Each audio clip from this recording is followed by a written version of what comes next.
আজকে আমি তোমাদের সাথে অত্যন্ত সহজ একটা পিঠের রেসিপি শেয়ার করব। খুবই অল্প সময়ে পিঠাটা রেডি হয়ে যায়, খেতেও হয় অনেক সুস্বাদু।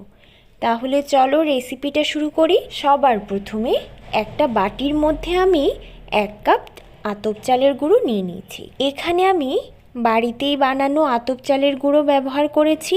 বাজারে যে প্যাকেটের চালের গুঁড়ো পাওয়া যায়, তোমরা ইচ্ছে করলে ওই চালের গুঁড়ো দিয়েও পিঠেগুলো বানাতে পারো। দিয়ে দিচ্ছি 1/2 চা চামচ নুন। নুনটা তোমরা তোমাদের স্বাদ অনুযায়ী ব্যবহার করতে পারো। চালের গুঁড়োর সঙ্গে নুন ভালো করে মিশিয়ে নিচ্ছি। এবার দিয়ে দিচ্ছি ফুটন্ত গরম। 1 কাপ চালের গুঁড়োর জন্য আমি এখানে 1.5 কাপ পরিমাণে গরম জল দিয়েছি, আর হাতা দিয়ে মাপলে 2.5 হাতার মতো জল দিয়েছি। জলটা আস্তে আস্তে করে দিয়ে চালের গুঁড়োর সঙ্গে মিশিয়ে নেবে। সুন্দর একটা ব্যাটার তৈরি করে নিলাম। আশা করি ব্যাটারের ঘনত্বটা দেখে অবশ্যই বুঝতে পারছো। এবার একটা কড়াই গ্যাসে বসিয়ে লো টু মিডিয়াম ফ্লেমে গরম করে নিচ্ছি। 1 চা চামচের মতো ঘি দিয়ে একটু ব্রাশ করে নিচ্ছি। রেডি করে রাখা ব্যাটারটা এবার অল্প অল্প করে এইভাবে কড়াইতে দিয়ে দিচ্ছি।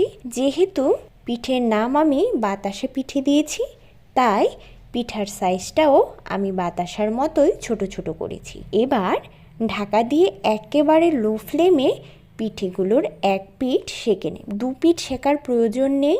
দেখো পিঠেগুলো রেডি হয়ে গেছে। এবার নামিয়ে নিচ্ছি। একইভাবে সবগুলো পিঠা বানিয়ে নেব। দেখো কত সুন্দর লাগছে। ইচ্ছে করলে তোমরা এই পিঠেগুলো একটু ঘিয়ের মধ্যেও ফ্রাই করে নিতে পারো, আর না হলে এইভাবে থাকলেও কোনো অসুবিধা নেই। এবার অন্য একটা কড়াইতে আগে থেকে জাল দিয়ে ক্ষীর করে নেওয়া 500 ml দুধ আমি ঢেলে দিচ্ছি। যেহেতু দুধটা আমি আগে থেকে জাল দিয়ে ক্ষীর করে রেখেছি, তাই বেশি ঘন করার প্রয়োজন নেই। একটু ফুটে উঠলেই স্বাদ মতো চিনি দিয়ে দিচ্ছি, আর দিয়ে দিচ্ছি 5 থেকে 6টা ফাটানো এলাচ। ভালো করে নেড়ে চেড়ে চিনিটা গলিয়ে নিচ্ছি।